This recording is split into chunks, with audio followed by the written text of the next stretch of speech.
Yeah, I thought this was a good game. I thought that Toledo did a great job coming out in the first inning and really showed their bats and really showed why they did such a great job in their conference tournament, winning so many games in a row and coming back and winning it. So I thought that was great. You know, we were a little bit tight at the beginning, but I thought we did a really good job of calming down after the first half of the first inning and started to play our game a little bit better. So overall, I thought it was a good game. We'll open it up for questions. Rachel, on the bottom of the first, obviously Abby's hit was pretty big. But how big was the play that Kayla made that not let Abby come in and score, but kept herself alive, where then she came in to score, give you the 4 runs in the first inning? I thought it was big for a couple of reasons. I thought Abby's slide into third was great. So those kind of things are what gives the team energy. You know, everyone expects Abby to get a hit. So you're kind of like, ho, hum, ho, hum. But when she came and she had that great slide, right? I mean, like she doesn't all the time, but that's the expectation, right? So anyway, when she slid into third and she avoided the tag, I thought that gave us energy. And then immediately, Kayla did a similar thing where she did a great move on the bases, which allowed us to score. And I think that kind of gave us, you know, allowed us to relax a little bit. It was a lot of fun to watch, and those kind of momentum gaining plays are what the postseason was about. So the 4th run was big, but also just being able to help us relax it a little bit was kind of the key to that one. Autumn, you kind of had a rocky first inning. You know, what did you do to settle down after that? Right. Toledo's a great team, and obviously they've had to accomplish a lot of things to get here, and so they came out really aggressive. And so I think that me and my team just made the adjustment to find our center and go out and be aggressive with them. So. Lauren, can you talk about a little bit, does this give you even more confidence if 3 hits in an opening NCAA game, or do you need any more confidence? Well, this year I feel like I'm a lot more confident than I was last year as a freshman, but a big thing this year is I'm just going 1 pitch at a time. I'm not really thinking about, oh, what's she going to throw me next pitch? I'm just being confident and being in the moment.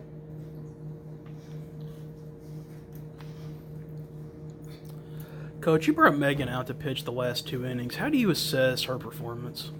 Well, the things that I look for when you put in a new pitcher, especially when it's a freshman in their first first postseason start, is I look at their pitch speed, you know, and the other thing I look at is when they miss a pitch, did they miss it big or did they miss it in the dirt? So I was really pleased with her pitch speed. Thought she did a really good job, and then her first pitch that she threw, if there was a mascot, she probably would have taken it out, which is actually a good sign to me. So she didn't throw it in the dirt, she threw it hard and she threw it wide. So those are the things I look for, and when I see that, I know that the pitcher will have the ability to calm herself down and she's ready for the big moment. So overall, I was pleased with her performance today. Coach, Alex struck out twice before she hit that home run later in the game. Was there anything you told her that helped her settle into the plate? Was there anything you saw in that pitch? No, I mean, Alex is a great hitter, and the reason she's just such a great hitter, she's also a great ball player, is because she's very mature, she has a great mind, and the one thing about her is if she fails in an at-bat or makes a mistake, she has the ability to pick herself back up. So that, I didn't do anything there, that was 100% all Alex.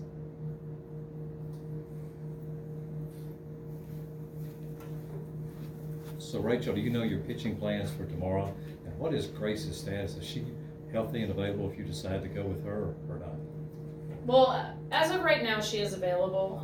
You know, health is at this time of year is always a little suspect. You know, you have to be careful with pitchers when you're dealing with arm situations, especially, you know, one of the things about college is all these pitchers throw so many games when they're younger, and then they come into college and they throw a ton of pitchers too. You know, our stabs are just starting to get bigger, and we had to go on a heck of a postseason run. Anyway, so that was a lot of wear and tear on Grace. With that said, I'm not really sure what I'm going to do tomorrow. I know Grace is available. I know Autumn's ready, Megan, you know, and I also know the other 2 are available. So right now, you know, Virginia Tech is a great pitching team. They're smart. They can hit the ball. And to me, I think I'm going to have to use multiple pitchers to make it through tomorrow. This is a really similar outing to the 2-1 in the last home game, and then you also against Alabama came in and locked things down. What's the key for you to building that sort of resilience to come and lock things down when things might not go right to start with? Last year, as first year in the SEC, I had a really bad habit of just letting things get out of control and out of my hands.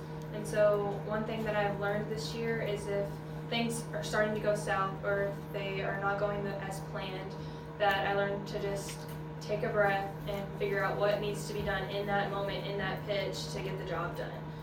I've learned a lot about self-control this year, and I think that that just comes with more experience and maturity. And so I would say that that's probably the key of coming back from something that happened in the first inning.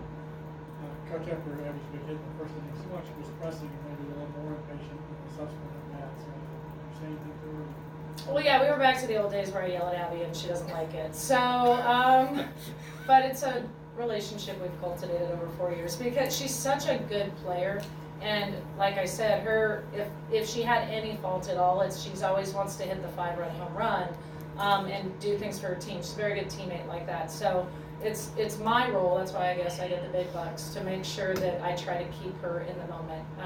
So anyway, it just reminded her why she's good. You know, what is it that she needed to do moving forward, and what is it that makes her successful. You just have to sometimes be a little forceful when you tell her. So anyway, I'm really proud of Abby because in her last at bat, she got back to her normal pace. She was able to take the walk. She didn't swing outside of the zone, and that's the Abby that we've been seeing all year. So I was really proud that she had a great first at bat, and then she was able to regroup after having a couple of ones that weren't so great, and had a great last at bat. So I feel really good about where Abby's at.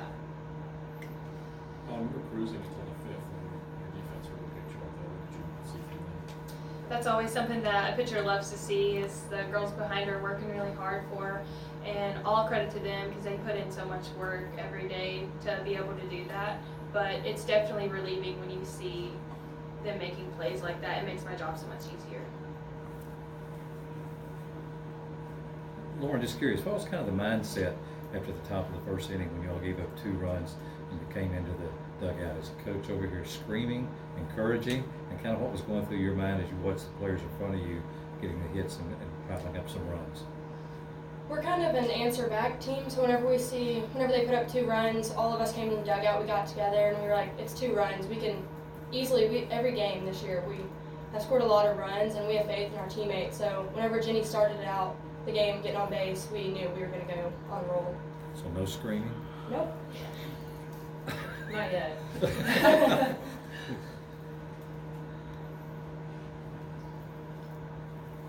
Rachel, in regard to your pitching decisions, you've been known to go right down to the wire before you make that decision. What is it going to come down to? Is it a gut feeling? Is it how you feel when you wake up tomorrow morning? No, well, I watch a lot of video, so and I haven't completed watching the video for Virginia Tech yet. That's why it's down to the wire. Luckily, I have a great staff who collects a lot of video. The downside of it, I never can say, oh, I'm done, I'm just set. So, I do as much as I can up until probably 9 a.m. tomorrow, 10 a.m. tomorrow, before we start pregame. So anyway, it'll kind of come back to that, who's the best matchup. It's really important for us that we try not to let the other team into their offense, whatever that is for that team. And so, fortunately, I have a lot of faith in all of my pitchers, so that's good. But, that's some of it. And then the other part of it is, obviously, Autumn's a workhorse, so, you want to put her in the best situation to be successful. But honestly, she could pitch all the games throughout. She's in good enough shape and she's strong enough that she could pitch the rest of the tournament if she had to. So, when you have a pitcher like that, that's also very comforting. It's also something that is always in the back of your head when you're game planning. Oscar, we're all here with me. Autumn, what do you think about what Coach just said, that you're a workhorse and you could probably pitch the whole regional here? It's obviously a huge honor hearing that from Coach, but that's kind of something that she's always said about me. I remember my first day at Kentucky, she looks at me and she says, Autumn, you're a bowl in a china shop. And she said, do you know what that means? And I was like, no. She's like, well, how would a bowl in a china shop look? And I'm like, normal. Turns out she's saying you're a bull in a china shop. So that's kind of like the running joke of the pitching staff. But she's always, I think I've impressed her with my strength and stuff, but it's just honoring to know that she feels that way. So. Would you mind pitching the 3 or 4 games that you might have to pitch if it came down to that? Yeah, I think as a pitcher, that's kind of what you're signing up for, to be ready no matter what. So. Any further questions?